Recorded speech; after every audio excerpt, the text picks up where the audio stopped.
Carhirlig and Minister, it would be remiss of us not to mention today we lay to rest a former Minister for Education, Niamh Brannock, who spent many years teaching in the northwest inner city, teaching children from the Oliver Bond flat complex, which inspired her to go into education, into politics, became Minister for Education and delivered radical reforms in that space and inspired people like myself to turn to politics, and probably myself and Deputy Nash were afforded the opportunity to go to third level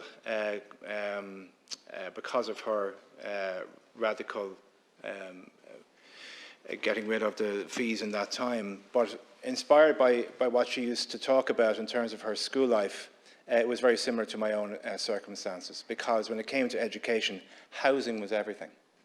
Housing actually was everything, because you could only achieve so much with the children that she taught, and I could only achieve so much with the children that I taught within the classroom, because there was always a reality outside of the school, and the reality was the homes in which these children lived.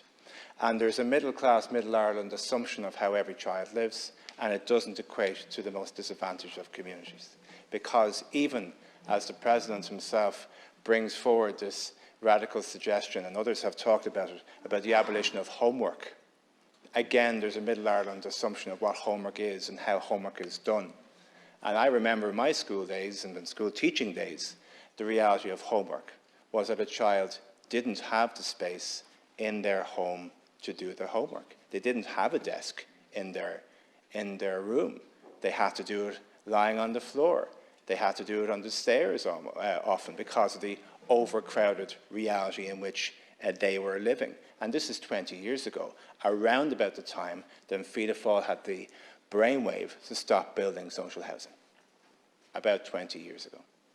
And today, when I go into classrooms and I talk to children about the nature of education and issues in society, and they talk to me about homework, I talk about how sometimes it is difficult for children to do homework because the homes in which they live. And I always see a child whose head bows. I always see a child whose head bows because they know I'm speaking to their reality. And this isn't just me talking about my experiences talking to children. This is me referencing cold, hard figures.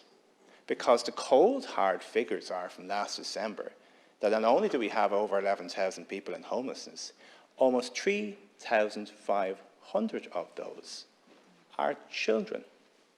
Are children.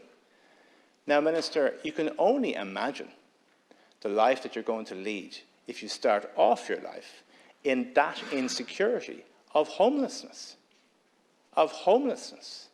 This last Christmas, and again, we always talk about situations in our own constituency, where myself and my colleague, Councillor Brian McDonough, had to deal with a situation of a mother who was giving birth and had literally nowhere to go when she left the maternity hospital. At Christmas time, in Ireland, one of the richest countries in the world, she had nowhere to go after she had this baby.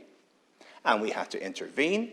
We didn't do media on it. We didn't send out press releases on it. But the reality of my office in that week was trying to get somebody with a newborn baby somewhere to live in emergency accommodation for 3 months. Now, you and your government will celebrate the fact that you brought in an eviction ban. You trumpeted in your remarks. You resisted it for months.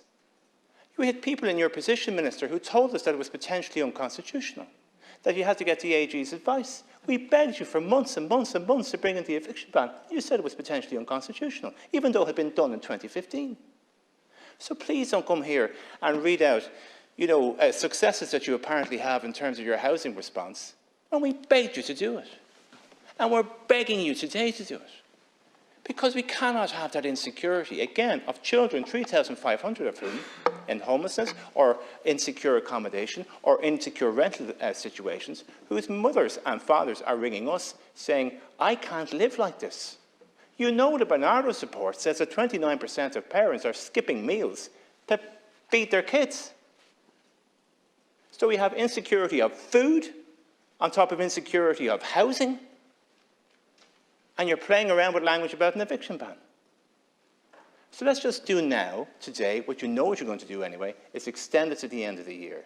And please realise the nature of the grinding punishment that we are all meting out on children when they start their lives like this. It's just not fair.